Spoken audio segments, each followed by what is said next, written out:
అఖిల భారతీయ విద్యార్థి పరిషత్ ఏబీవీపీ ఆవిర్భావ దినోత్సవాన్ని పురస్కరించుకొని పెద్దపల్లి జిల్లా కేంద్రంలో జిల్లా కన్వీనర్ బండి రాజశేఖర్ ఆధ్వర్యంలో ప్రభుత్వ జూనియర్ కాలేజీలో ఘనంగా వేడుకలు నిర్వహించారు.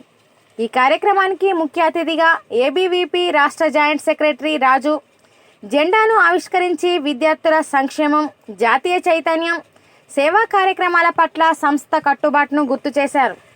అనంతరం పెద్దపల్లి పట్టణంలో విద్యార్థులతో కలిసి ర్యాలీ నిర్వహించారు. ఈ సందర్భంగా రాష్ట్ర జాయింట్ సెక్రటరీ మాట్లాడుతూ 1949 జూలై 9న స్థాపించబడిన ఏబీవీపీ దేశంలోని అతిపెద్ద విద్యార్థి సంస్థగా విద్యార్థుల సమస్యల పరిష్కారం, విద్యా సంస్కరణలు, జాతీయ భావజాల వికాసం కోసం నిరంతరం కృషి చేస్తుందని పేర్కొన్నారు. ఈ కార్యక్రమంలో ఏబీవీపీ నాయకులు, కార్యకర్తలు, విద్యార్థులు తదితరులు పాల్గొన్నారు. ఈ దేశం బాగుండాలి, దేశంలోనే విద్యార్థులు చదువుకోవాలి, ఈ దేశం గురించి విద్యార్థులు ఆలోచించాలి, ఈ దేశంలో ఉన్న విద్యార్థులందరూ కూడా భారత్ మాతాకి జై అనాలి, వందే మాతరం అనాలి. ఈ దేశంలో ఏ విద్యార్థి కూడా అడుగుల సిద్ధాంతం వైపు అడుగులేయద్దు. ప్రతి ఒక్క విద్యార్థి కూడా చదువుల సిద్ధాంతం వైపు నడవాలి, జాతీయ పునర్నిర్మాణం వైపు నడవాలనే ముఖ్య లక్ష్యంతో ఢిల్లీ యూనివర్సిటీలో ఇదే జూలై 9న ఒక 4 స్టూడెంట్స్ తోటి, ఒక ప్రొఫెసర్ తోటి ప్రారంభమైన ఏబీవీపీ నేడు 77 లక్షల పైచిలకు మెంబర్షిప్ తో ప్రపంచంలో నెంబర్ 1 స్టూడెంట్ ఆర్గనైజేషన్ గా వెదజల్లింది. ఏదైతే విద్యార్థులారా ఒకటే గుర్తుంచుకోండి, అనేక స్టూడెంట్ ఆర్గనైజేషన్ ఉన్నాయి. ఏ ఒక్క స్టూడెంట్ ఆర్గనైజేషన్ కూడా దేశ హితం గురించి ఆలోచించాలి. పాకిస్తాన్ జిందాబాద్ అంటే కొన్ని స్టూడెంట్ ఆర్గనైజేషన్లు ఈ దేశ విద్రోహ శక్తుల గురించి పనిచేస్తాయి. సిజేపీ పార్టీకి జిందాబాద్ అంటాయి.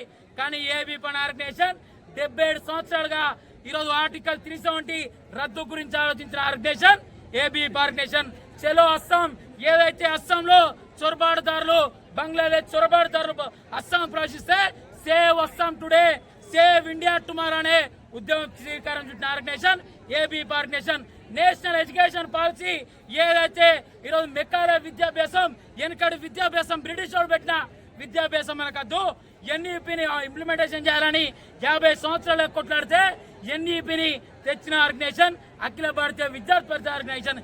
ఏదైతే తెలంగాణ రాష్ట్రంలో చెలో కాశ్మీర్, ఏదైతే ఇక్కడనే తెలంగాణ రాష్ట్రం నుండి 20,000 పైచిలకు చెలో కేరళ ఉద్యమానికి శ్రీకారం చుట్టి అక్కడున్న హిందువులను సంరక్షించుకున్న ఆర్గనైజేషన్ అఖిల భారతీయ విద్యార్థి పరిషత్ ఆర్గనైజేషన్. ఈ రోజు ఫీజు రియంబర్స్మెంట్ గురించి కొట్లాడే ఆర్గనైజేషన్ అఖిల భారతీయ విద్యార్థి పరిషత్ ఆర్గనైజేషన్.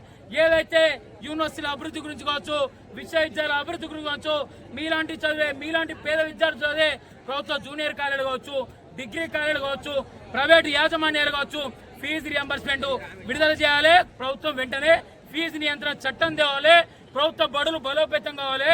ప్రభుత్వ బడులలో టీచర్ రిక్రూట్మెంట్ కావాలని కొట్లాడే ఆర్గనైజేషన్ ఏబీవీపీ ఆర్గనైజేషన్. అలాంటి ఆర్గనైజేషన్ 77 సంవత్సరాలుగా అక్రమ కేసులైనా, లాఠీ చార్జీలైనా, జైలు గోడల ముద్దైనా సరే విద్యార్థి భవిష్యత్తు ముఖ్యం, దేశ హితం కోసం పనిచేస్తూ ఉంటూ ఈరోజు 78 సంవత్సరాలకి అడుగు పెడుతున్న శుభ సందర్భంలో విద్యార్థి మిత్రులందరూ కూడా ఈరోజు 78వ ఏబీవీపీ ఆవిర్భావ దినోత్సవ శుభాకాంక్షలు మరియు జాతీయ విద్యార్థి దినోత్సవ శుభాకాంక్షలు తెలియజేసుకుంటూ భారత్ మాతాకి జై.